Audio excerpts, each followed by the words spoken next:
চাঁপাইনবাবগঞ্জ ডিএনসির অভিযানে 6 কেজি গাঁজাসহ আটক এক। চাঁপাইনবাবগঞ্জ থেকে মাহিদুল ইসলাম ফরহাদের পাঠানো তথ্য ও ভিডিওচিত্রে দেখুন বিস্তারিত।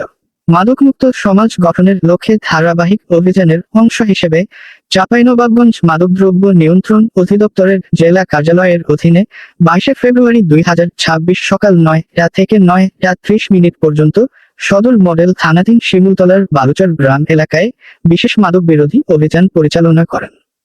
অভিযানকালে চাঁপাইনবাবগঞ্জ সদর উপজেলার বালিয়াডাঙ্গা ইউনিয়নের শিমুলতলার বালুচর এলাকার মৃত মাহতাব উদ্দিনের ছেলে মোহাম্মদ নুরুল ইসলাম ওরফে বধু মণ্ডল সাতকে আটক করা হয়। এ সময় তার কাছ থেকে 6 কেজি গাঁজা উদ্ধার ও তা জব্দ করা হয়। ডিএনসির পরিদর্শক মোহাম্মদ রফিকুল ইসলাম জানান, আটককৃত ব্যক্তির বিরুদ্ধে নিয়মিত মামলা দায়ের করা হয়েছে এবং এ বিষয়ে প্রয়োজনীয় আইনানুগ ব্যবস্থা গ্রহণ করা হয়েছে।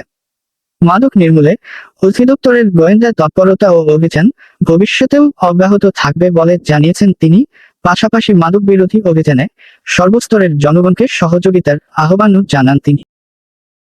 দেখতে আমরা কি করি, ঠিক আছে, একটু আর কিছু না দেখেন আমরা দেখেন বাইরে লোকজন ওই দিক দেখেন, ওই দিক ভিডিও করো, ওই দিক ভিডিও করো। আচ্ছা দেখি লাইট দেখি, ভিডিও করো স্যার ব্যাগটা দেখুন।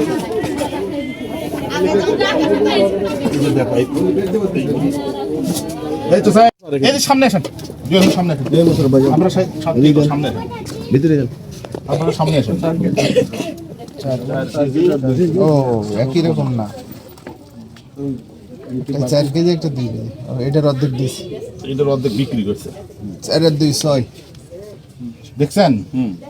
তাহলে কয় কেজি দেখলেন? 6 কেজি। লোকজন জিজ্ঞেস করলে কি করবেন? 6 কেজি। 3 কেজি 6 কেজি খাবেন। হ্যাঁ ঠিক, ধন্যবাদ। এটা লাগো, মশার পেট লাগো, এটা দিয়ে দাও, শুধু কারিটা এটা দিয়ে